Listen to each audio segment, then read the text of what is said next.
Every crisis is a test of trust.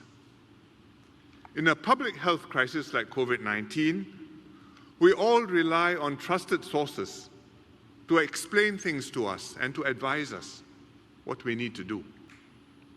So people look to the government to assess the situation, judge what to do, and organize a national response.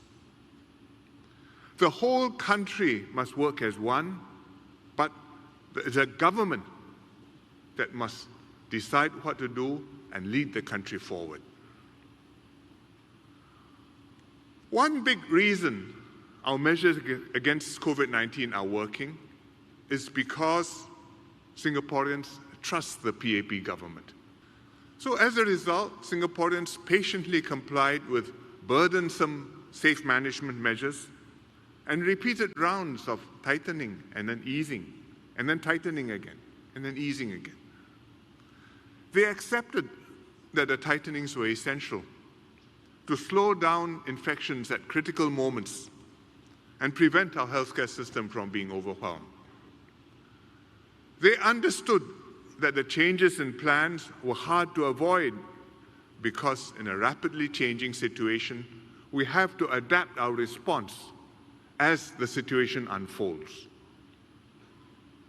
I'm very glad that everyone came together, accepted the inconveniences and hardships, and made our measures work. When vaccines became available, Singaporeans came forward to get their vaccinations without any hesitation.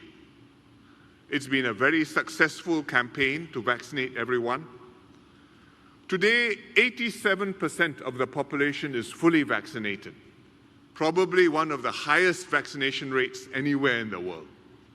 And it's not just because the vaccination campaign was well organized or because the vaccinations were for free. In fact, in some vaccination centers, you got goodie bags.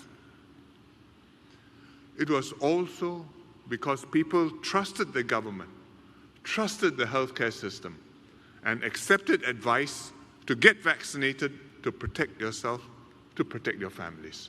Some countries have had great difficulties vaccinating their whole population. Europe is now struggling with a fourth wave of infections. Vaccines are readily available, but a significant minority in every country simply refuse to get vaccinated.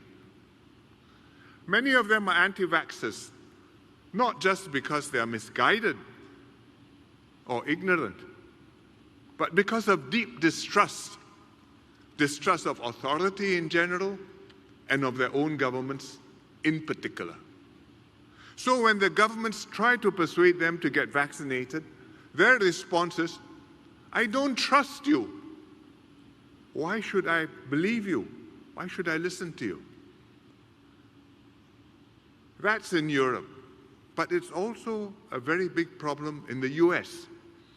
Their attitudes towards vaccination split along partisan political lines between the blue camp, the Democrats, and the red camps, the Republicans.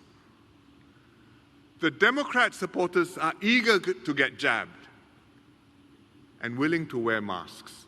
But many Republicans still remain unvaccinated.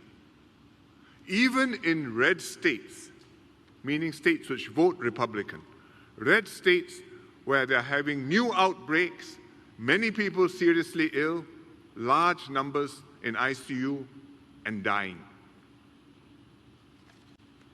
And this is weird because the previous Republican administration was the one who pushed to get vaccines invented, tested, confirmed, deployed, and now Republicans don't want it.